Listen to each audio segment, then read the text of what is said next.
Welcome back to Gun&ShotTV. This is Chris, and today I was going to be talking about some magazines. There's been a whole lot of feedback on the Mini 14 videos about how Mini 14 magazines are hard to get and they're expensive. I get that. Like I said a couple times, they've been around so long that you can find some interesting Mini 14 magazines that work really well in your clearance bin. The first one, I think I talked about this in the Mini video, and I might have talked about both these, but this is your stock Mini 14 magazine. It's got the base plate that slides in. It says Ruger right on the side, big letters, all that stuff. Now, this is one I found in a junk bin. It does say Ruger on it with a copyright or rights reserved, whatever that is, the Ruger in the R, but there's no other markings on the magazine. And if you look at the base plate, it isn't a stock Ruger magazine. It has spring pins that hold this plastic base plate in the mag. I got it for I think $5, took it home, looked online, and I found out that this is actually from an AC556, which was the Select Fire Ruger Mini 14, essentially. Now, I guess there was some issue with barrel heat or something like that, so at the time, Ruger had 30-round magazines, but they didn't make 20-rounders. But they found that the barrels would wear faster if people were full auto dumping 30 rounds versus 20 rounds, which I think is probably pretty sound advice. So what they did is they took factory 30 rounders and cut them off and came up with this special base plate with springs to go in the cut-off magazines.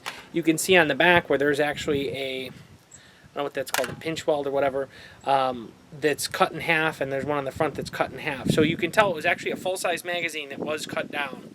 So I thought that was really interesting, and obviously the base plate on the factory one says that. So these are neat magazines. If you ever see one of these, pick it up. I think they sell for about $100, 80, $100. So definitely something to keep an eye on. But another really neat magazine, I think, is this one. This is a stock AR15 magazine. This is a stock Mini 14 magazine.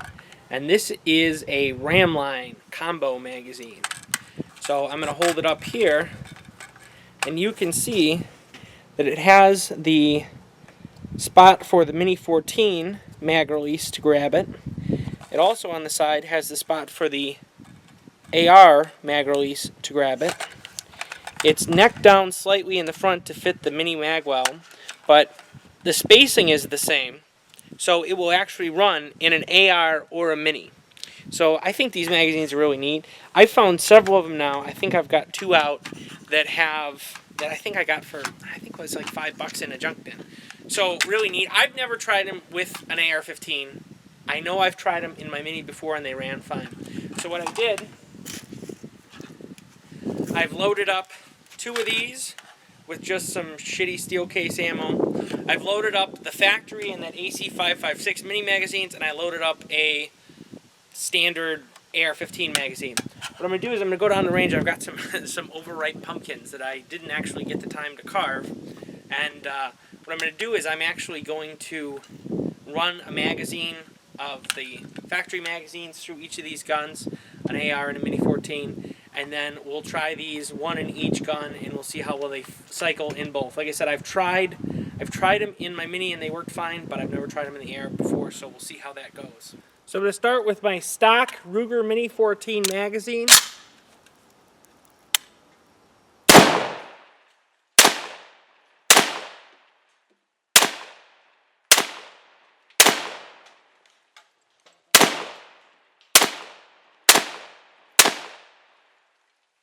As you can see, cycled, ran fine. I only had 10 rounds in the mag.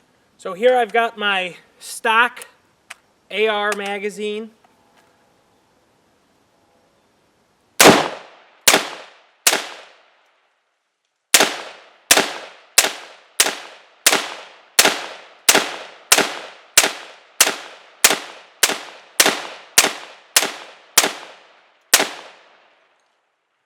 As you can see, ran fine. So here we have the AC556 magazine with 10 rounds.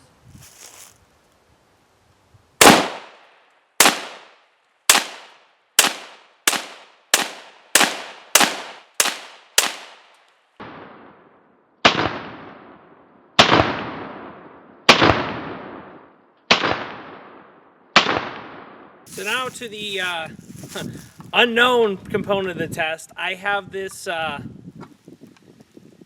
RamLine Combo mag. I'm going to try it in this AR. They are a little bit tight, but they do seat, and we'll see if it functions okay.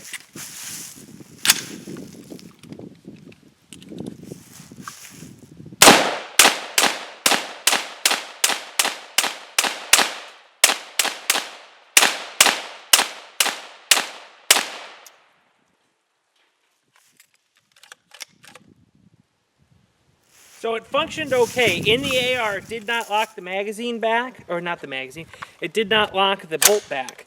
Not a huge deal from my perspective, but it is something to be aware of. Like I said, I've never tried these before, so if that's something they don't do, that's something they don't do. Not a huge deal, but something to be aware of.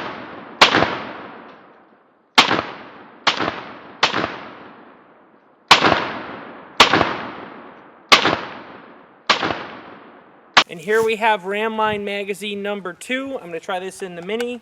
Locked in secure, everything seems to be looking good. And we're going to take out this other pumpkin here.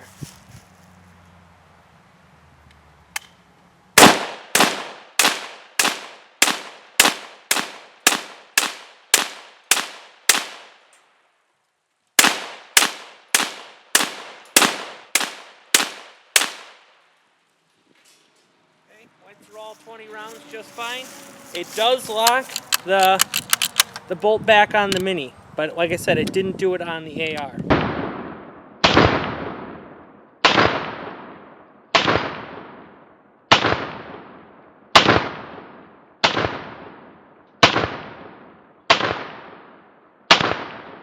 So there you have it, two different magazines you should look for in junk bins. Like I said, I've found quite a few just regular Mini 14 mags in junk bins, but this one's kind of neat, the AC556 with these pins down here that hold the base plate, and these RamLines. I don't know why they don't make these anymore. I think it was one of those that got killed off by the assault weapons ban in the 90s, and they just never went into back into production.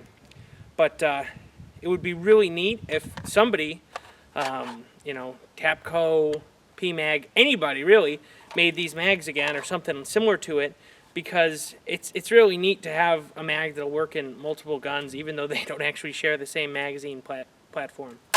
But for Gun&ShotTV, this is Chris. Hopefully you enjoyed the video, and if you got any comments or got any other interesting mags I should check out, feel free to leave me a comment below. If you liked the video, click like. If you didn't like it, click dislike. And if you want to see more videos like this, make sure you click subscribe. Thanks for watching.